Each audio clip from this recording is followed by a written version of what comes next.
There comes a moment in every young person's life when confusion feels like the only honest thing left. You look into the mirror and see not a face, but a question. You search your reflection for an answer, and the world rushes to give you one. But wisdom has always warned against answers that arrive too quickly. Socrates said, "The unexamined life is not worth living." He didn't mean that truth hides behind slogans or instant revelation. He meant that truth is patient. It waits for those who dare to wrestle with doubt. Today, we live in a world allergic to doubt. We label every discomfort, diagnose every uncertainty, and call every feeling an identity. We forget that adolescence has always been a storm, that confusion, restlessness, and insecurity are not signs of sickness, but signs of growth. The philosopher Kierkegaard once wrote, "Anxiety is the dizziness of freedom." It is the moment you realize the vastness of choice and the burden of being. Yet in our age of immediacy, that dizziness is treated as something to escape, something to fix rather than to understand. Many young people are told that transformation is the road to peace, that to change the outer form will still the inner storm.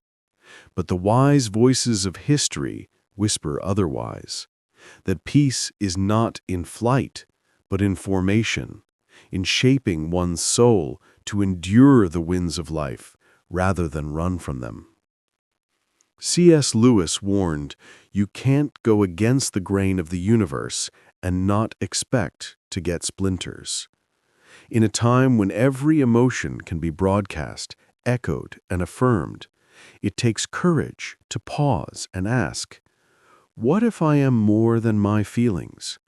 What if my body is not a mistake, but a teacher?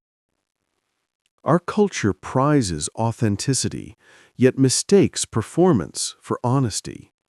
We tell each other to be yourself, while quietly demanding that selfhood conform to fashion, hashtags, and ideology. True authenticity, however, is rebellion, the rebellion of silence, of reflection, of refusing to let the crowd think for you. Consider this. The body is not the prison of the soul, but its instrument. It is the vessel through which the spirit learns discipline, patience, and love. To reject it too soon is to reject the very stage on which meaning is made. The Stoics taught that virtue, not comfort, is the measure of a good life. Epictetus said, "No man is free who is not master of himself." Freedom, then, is not the right to redefine ourselves endlessly, but the power to remain steadfast amid confusion. Every generation faces its own illusions. For ours, the illusion is that identity can be purchased, performed, or medically assured. But who we are is not given by culture, nor can it be prescribed by trends.